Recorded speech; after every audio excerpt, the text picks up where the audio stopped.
इमारतों और इंफ्रास्ट्रक्चर की तारीख के अंदर सबसे तेज़ रफ्तारी पिछले 25 से 30 सालों के अंदर हुई है। इस इनकलाब की रफ्तार ऐसी है कि इंसान ने जो तरक्की पिछले 100 साल के अंदर नहीं की थी वो सिर्फ चंद दहाइयों के अंदर कर दिखाई है। 1900 की दहाई के अंदर सबसे ऊंची इमारतें न्यूयॉर्क के अंदर मौजूद थी, जो कि सिर्फ 100 से 150 मीटर की हुआ करती थी। इस दौर में क्योंकि स्टील और कंक्रीट की टेक्नोलॉजी नई नई आई थी तो ज़्यादा ऊंची या बुलंद इमारतें बनाना तकरीबन नामुमकिन समझा जाता था। मगर फिर एम्पायर स्टेट बिल्डिंग, जो कि 381 मीटर ऊंची और 1931 के अंदर बनी थी, इसने दुनिया को हैरान कर दिया, क्योंकि ये वर्ल्ड की और अमेरिका की सुपर टॉल इमारत थी जो कि 300 मीटर से ऊंची थी और इसको तकरीबन 40 साल तक कोई पीछे नहीं छोड़ सका। यानी बुलंद इमारतें बनाने की तरक्की एक लंबे टाइम के लिए रुक गई। लेकिन फिर इसके बाद वर्ल्ड ट्रेड सेंटर यानी ट्विन टावर्स, जो कि 417 मीटर ऊंचे थे, और इसके बाद टावर शिकागो साल 1973 के अंदर बना, जो कि 483 मीटर ऊंचा था। यानी 1970 की दहाई के अंदर ये बड़ी बड़ी बिल्डिंग्स बनाने का ट्रेंड एक बार फिर से शुरू हुआ। लेकिन फिर इसके बाद पूरे 30 साल तक कोई भी 500 मीटर की ऊंचाई को क्रॉस ना कर सका। यानी इसके बाद भी एक लंबे टाइम तक ब्रेक लग गई। लेकिन फिर साल 2000 के बाद इस ऊंचाई को ऐसा गेर लगा जो कि लोगों ने कभी तस्वुर भी नहीं किया था, क्योंकि इसके बाद ऊंची इमारतें बनाने की स्पीड 100 गुना तक बढ़ गई। दुबई ने ऊंची इमारतें बनाने की रेस शुरू की तो इसके बाद चीन ने सनती स्पीड बढ़ाई। जदीद materials, high strength concrete, carbon fibres, computer simulation और विंड इंजीनियरिंग, सस्ती लेबर और तेज़ी से बढ़ती हुई इकोनॉमीज यानी पैसे की भरमार, इन सब चीज़ों को मिलाकर साल 2025 के अंदर दुनिया में 25 से ज़्यादा इमारतें 500 से लेकर 800 मीटर की ऊंचाई तक पहुंच गई। यानी बुर्ज खलीफा, जो कि 828 मीटर ऊंचा है, वो सिर्फ 2010 के अंदर ही दुनिया की सबसे ऊंची इमारत बन गई। ये ऊंचाई तकरीबन इंसानी तारीख की ऊंचाई से 2 गुना ज़्यादा थी। इसका मतलब ये है कि सिर्फ 10 से 15 साल के अंदर वो तरक्की हुई है जो कि 100 साल के अंदर भी नहीं हुई थी। China, Taiwan, Singapore, Saudi Arabia, America जैसे तरक्की याफ्ता मुल्कों के अंदर आज बेशुमार ऊंची इमारतें इंसानी महारत, टेक्नोलॉजी और इंजीनियरिंग के शाहकार के तौर पर मौजूद हैं। हाल ही में सऊदी अरेबिया के अंदर जद्दा टावर पर भी काम हो रहा है, जो कि मुकम्मल होने के बाद हैरत अंगेज तौर पर 1 किलोमीटर यानी 1000 मीटर तक ऊंचा होगा। इंसानी टेक्नोलॉजी और इंजीनियरिंग की हद क्या है कि इंसान जितना भी कोशिश कर ले, आखिर कितनी ऊंची इमारत बना सकते हैं जो कि वाकई रहने के और टिकने के काबिल भी हो। और मुस्तकबिल के इंसान क्यों 10 किलोमीटर ऊंची बिल्डिंग बनाने का ख्वाब देख रहे हैं, जो कि इंसानी तारीख ने ना इससे पहले देखा होगा और ना किसी ने सुना होगा। और ये कितनी ज़्यादा ऊंचाई है, रेफरेंस के लिए आपको बता दूं कि दुनिया का सबसे ऊंचा पहाड़ माउंट एवरेस्ट 8.84 किलोमीटर ऊंचा है। यानी अगर ये बिल्डिंग बन जाती है तो माउंट एवरेस्ट इससे तकरीबन 1.5 किलोमीटर छोटा होगा। पर ये इतना आसान नहीं है जितना सुनने में लग रहा है, क्योंकि ऐसे बहुत सारे फैक्टर हैं जो कि कुदरती तौर पर हमें इस ऊंचाई तक जाने से रोकते हैं। और वो फैक्टर क्या हैं और उनको किस हद तक रोकना मुमकिन है, आइए जानते हैं इन तमाम सवालों के जवाब इस एक वीडियो के अंदर।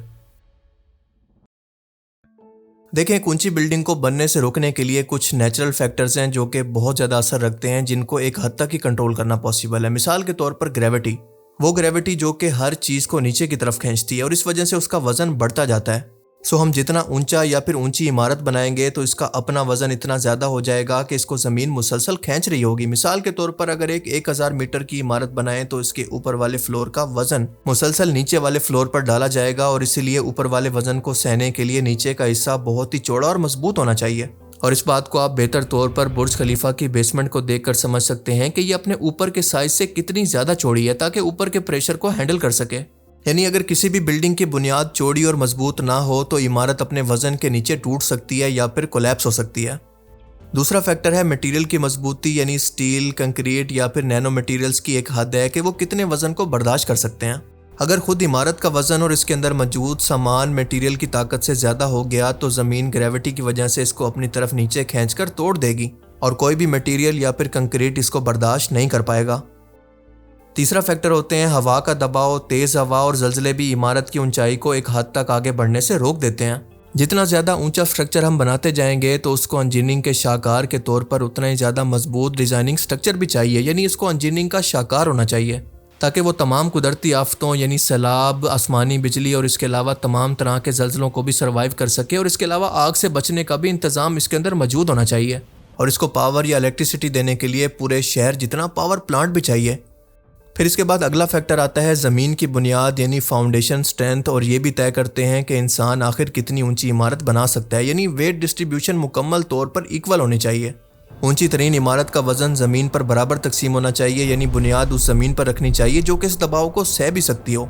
इसलिए हम देखते हैं कि दुबई जैसी ज़मीन पर, जो कि नरम ज़मीन या फिर रेतली या दलदली ज़मीन होती है, इसके अंदर पाइल्स या फिर डीप फाउंडेशन लगाई जाती हैं जो कि ज़मीन की गहराई के अंदर मजबूत तहें बनाकर वेट डिस्ट्रीब्यूशन को बिल्कुल इक्वल कर देती हैं। आज इंसान के पास जितनी भी इंजीनियरिंग और टेक्नोलॉजी का इल्म है, इसके मुताबिक वो 1 से 2 मील यानी 1600 से 3200 मीटर यानी 3.2 किलोमीटर तक ऊंची इमारतें थ्योरेटिकली तौर पर बना सकता है, लेकिन ये इंतहाई मुश्किल और मुश्किल तरीन काम होगा। अब ऐसा नहीं है कि रिसर्चर्स इनको बनाने पर काम नहीं कर रहे, बल्कि ये काम तो दरअसल 1990 से जारी है, क्योंकि जापानीज कंपनी ने एक माइल हाई टावर जो कि 1 मील यानी 1600 मीटर ऊंचा होगा, यानी बुर्ज खलीफा से तकरीबन 2 गुना ऊंचा, इसका डिज़ाइन 1990 के अंदर ही बना दिया था। लेकिन इस पर होने वाला खर्च, जल्जलों और तेज़ हवाओं के रिस्क की वजह से मजबूरन इसको रोकना पड़ा।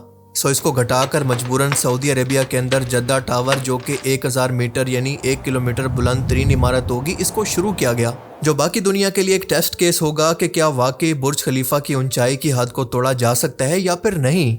हकीकत यह है कि दुनिया की पहली 1 किलोमीटर ऊंची इमारत पैसों की कमी की वजह से और बिन लादेन ग्रुप जो कि इसको बना रहा है, इस पर होने वाले क्रैकडाउन, लेबर की शॉर्टेज और फिर कोरोना के मसलों की वजह से अभी तक रुकी हुई है। और सबसे इंटरेस्टिंग बात यह है कि अगर इस बिल्डिंग पर होने वाले सिर्फ खर्चे की बात करें तो इसकी लागत पाकिस्तानी तकरीबन 7.4 ट्रिलियन पाकिस्तानी रुपए बनते हैं, क्योंकि अमेरिकन डॉलर्स के अंदर इसकी कीमत है 26 बिलियन डॉलर। और रेफरेंस के तौर पर आपको बता दूं कि पाकिस्तान की सालाना आमदन या फिर जीडीपी है 411 बिलियन डॉलर। उस हिसाब से ये इमारत पाकिस्तान की जीडीपी का तकरीबन 6 से 7% के बराबर है। इसलिए ऊंची बिल्डिंग बनाने के लिए कॉस्ट इतना ज़्यादा मैटर करती है। पर यह रुकावट भी इंसान को मजीद तरक्की और इनोवेशन का ख्वाब देखने से नहीं रोक सकी, क्योंकि चाइना ने ऑफिशियली तौर पर इतनी ऊंची बिल्डिंग का नक्शा भी तैयार कर लिया है और इस बिल्डिंग को वो स्काई सिटी का नाम देता है, जो कि 2750 यानी तकरीबन 2.25 किलोमीटर ऊंची होगी। और चाइना के मुताबिक इसमें तकरीबन 10 लाख लोग रह सकते हैं। 200 फ्लोर्स का मेगा स्ट्रक्चर, जो कि किसी साइंस फिक्शन फिल्म का सीन लगता है, जो कि अक्सर हॉलीवुड फिल्म्स के अंदर आप देखते रहते हैं कि ज़मीन पर तबाही के बाद अमीरों की एक अलग दुनिया जो कि आसमान में बादलों के दरमियान मौजूद है। और अगर ये चीज़ सुनकर आपके होश उड़ गए हैं तो आपको बताता चलूँ कि अमेरिका तो पूरा एक शहर आसमान के अंदर बनाना चाहता है, जिसको वो अल्टीमेट टावर कहता है, लेकिन वो भी अभी तक इसको प्रैक्टिकली तौर पर नहीं बना पाया। और सबसे आखिर में इंसानी तारीख का सबसे बड़ा प्रोजेक्ट, इंसानी तारीख की सबसे ऊंची इमारत जापान बनाना चाहता है, जिसको वो कहता है एक्सीड 4000, जो कि हैरत अंगेज तौर पर 4000 मीटर यानी 4 किलोमीटर ऊंचा होगा। इसका मतलब ये है कि जिद्दा टावर जैसी 4 ऊंची इमारतें इसके बराबर होंगी। और अगर ये बन जाता तो दुनिया के कुछ बड़े बड़े पहाड़ों के बराबर इसकी ऊंचाई होती, लेकिन इसलिए नहीं बन पाया कि इसको बनाने का खर्चा 1.2 ट्रिलियन डॉलर के बराबर था और इसके अलावा लेबर की शॉर्टेज और मटेरियल की क्वालिटी भी इस काबिल नहीं थी कि इतनी बड़ी बिल्डिंग के स्ट्रक्चर को होल्ड कर सके। लेकिन एक्सपर्ट्स के मुताबिक आज भी इंसान कम से कम 4-5 किलोमीटर ऊंची इमारत आसानी से बना सकता है। बस शर्त यह है कि इंजीनियरिंग इतनी एडवांस हो जाए कि नई नई एआई टेक्नोलॉजी, नई नई टेक्निक्स और एआई रोबोट्स को मशीन के तौर पर इस्तेमाल किया जाए और इसके अलावा कोई नया सुपर मटेरियल इजाद हो जाए जो कि कंक्रीट और स्टील से भी ज़्यादा मजबूत हो, ग्राफीन और कार्बन नैनो ट्यूब्स की तरह। फिर इसकी बुनियाद या फाउंडेशंस बहुत मजबूत बने और इसके अलावा थोड़ा सा खर्चा भी कम हो जाए। अगर इन तमाम चीज़ों को कंट्रोल कर लिया जाए तो इंसान मुस्तकबिल के अंदर 10 किलोमीटर तक ऊंची इमारत भी बना सकता है। जी हाँ, 10 किलोमीटर तक, जो दुनिया के सबसे ऊंचे पहाड़ यानी माउंट एवरेस्ट की ऊंचाई से भी कहीं ज़्यादा होगी। अगर इस वीडियो से आपको कुछ नया जानने को मिला तो इसे ज़रूर लाइक कीजिए। और अब मैं मिलूंगा आपसे एक ऐसी ही नई इंटरेस्टिंग वीडियो में। तब तक के लिए अपना बहुत सा ख्याल रखिएगा। Thanks for watching this video. अल्लाह हाफिज़।